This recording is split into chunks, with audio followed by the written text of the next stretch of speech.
Shalom bagi kita semua, jemaat yang terkasih yang ada di Resort Cempaka Putih. Kita kembali lagi berjumpa dalam rangkaian acara Praolop-olop 118 tahun di Tanah Simalungun. Bapak Inang jemaat yang terkasih, sebelum kita mendengarkan kebenaran firman Tuhan, mari kita satukan hati, kita berdoa. Terima kasih ya Tuhan Allah Bapa kami di sorga, Allah yang telah menyelamatkan kami dan memberkati setiap kami. Kami rindu mendengarkan sapaan firman-Mu Bapa. Biarlah Roh Kudus-Mu menyertai, memampukan kami untuk memahami isi hati Tuhan. Dalam Yesus kami berdoa dan mengucap syukur. Amin. Jemaat yang terkasih dalam Yesus Kristus, firman Tuhan yang menguatkan kita dalam menyongsong olop-olop GKPS Resort Cempaka Putih 118 tahun Injil di Tanah Simalungun. Firman Tuhan tertulis di dalam Kisah Rasul 13 ayatnya yang ke-47. Beginilah dikatakan, sebab inilah yang diperintahkan kepada kami.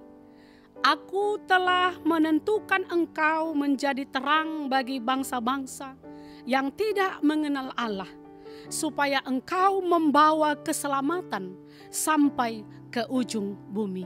Demikianlah firman Tuhan. Jemaat yang terkasih dalam Yesus Kristus, tentunya menjadi terang itu adalah panggilan setiap orang percaya. Panggilan kepada saya, kepada Bapak Inang, anak-anak kami, sekolah minggu, dan juga nama Poso yang ada di GKPS. Yesus adalah terang dunia dan kita telah ditetapkan untuk membawa dan menyatakan terang kepada dunia ini. Dalam Injil Matius 5 ayat 14 sampai dengan 16 berkata, kamu adalah terang dunia. Artinya, menerangi di sekitar di mana kita berada.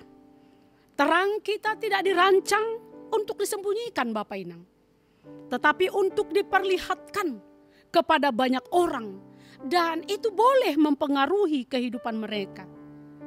Jemaat yang terkasih, menjadi terang bagi bangsa-bangsa artinya adalah kehidupan kita memancarkan kebenaran Kristus, bersinar, menerangi orang yang hidupnya dibelenggu oleh ketidakbenaran, dikuasai kegelapan, dalam kepercayaan yang sia-sia, kebiasaan hidupnya yang tidak membangun, hidup dalam hawa nafsu dosa dan kejahatan. Oleh karena itu, Bapak Inang jemaat terkasih, menjadi terang itu sangatlah tidak mudah, dan itu merupakan hal yang sangat sulit sekali. Sama seperti menjadi garam dunia, perlu proses. Demikianlah juga kita menjadi terang perlu sebuah proses. Kita bisa lihat bagaimana para rasul Kristus diproses untuk menjadi terang dunia. Salah satunya adalah Rasul Paulus. Sungguh sangat berat Bapak Inang yang mereka hadapi, yang mereka alami. Dalam perjalanan Paulus menuju ke kota Damsyik, Paulus menerima penglihatan. Tuhan Yesus menangkap dirinya menjadi alatnya untuk memberitakan Injil sampai ke ujung bumi. Sejak awal Tuhan Yesus sudah menetapkan dan mengutus dirinya menjadi terang bagi bangsa-bangsa yang belum mengenal Allah. Tentunya jemaat yang terkasih dalam Yesus Kristus, tidak sembarangan menetapkan seseorang itu untuk menjadi terang dunia. Tuhan memproses, mempersiapkan umat Israel sedemikian rupa untuk menjadi terang untuk bangsa-bangsa yang lain. Dalam kitab Yesaya 42 ayat 6 dikatakan, Aku ini Tuhan, telah memanggil engkau untuk maksud penyelamatan, telah memegang tanganmu. Aku telah membentuk engkau dan memberi engkau menjadi perjanjian bagi umat manusia, menjadi terang untuk bangsa-bangsa. Tentunya jemaat yang terkasih, menjadi terang, kita harus belajar dan belajar. Bahkan pelajaran itu banyak menuntut kesiapan kita. Dan belajar itu ada beberapa tahap. Yang pertama adalah kita dipanggil. Tentunya kalau kita dipanggil Bapak Inang, kita harus memberi respon, mau atau tidak. Kedua, dipegang perjanjian, ada ikatan kekal. Ketiga, kita harus menurut, tidak boleh memberontak, tidak boleh melawan ingin lepas. Kita dibentuk, kita harus diubah sama sekali.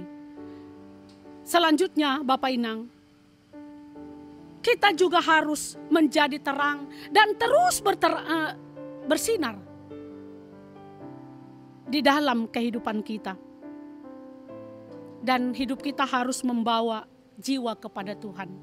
Inilah yang diinginkan oleh tema kita yang menghantar kita pada saat ini, yaitu menjadi terang dan saksi Kristus di tengah-tengah kehidupan kita. Tentunya menyongsong olop-olop 118 tahun Injil tiba di Simalungun, yaitu kita diinginkan oleh Tuhan untuk menjadi suruhan memberitakan Injil. Suruhan yang bergerak dengan cepat membawa jiwa-jiwa kepada Kristus. Tentunya Bapak Inang, itu bukanlah kehebatan kita.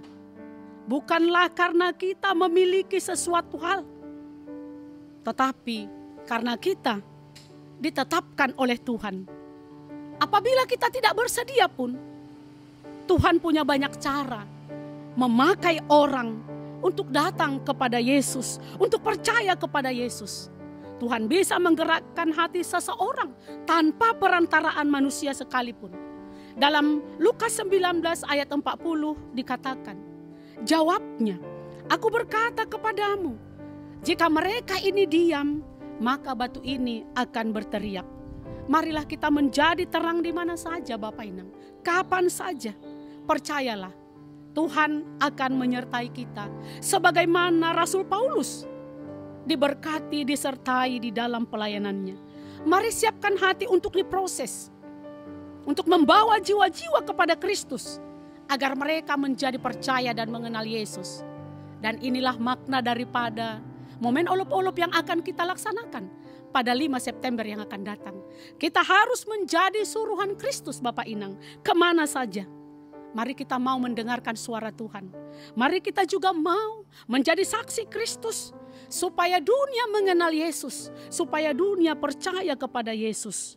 Semua orang telah ditetapkan dan ditentukan oleh Allah untuk memperoleh bagian hidup yang kekal itu. Menjadi percaya kepada Yesus adalah tugas Bapak Inang, tugas kita semuanya. Kiranya suruhan Tuhan boleh menjadi bagian daripada kehidupan kita.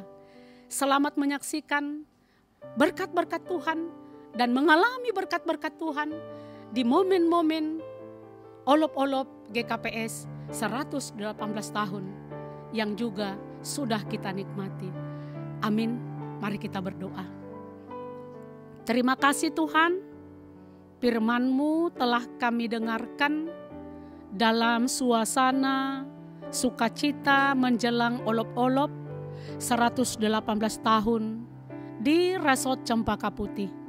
Bapa di sorga, kami berdoa untuk jemaat-Mu GKPS Cempaka Putih, GKPS Ancol, dan GKPS Harapan Indah. Berkati mereka Bapa, supaya mereka juga boleh menjadi saksi Kristus, memberitakan firman Kristus di mana saja, kapan saja.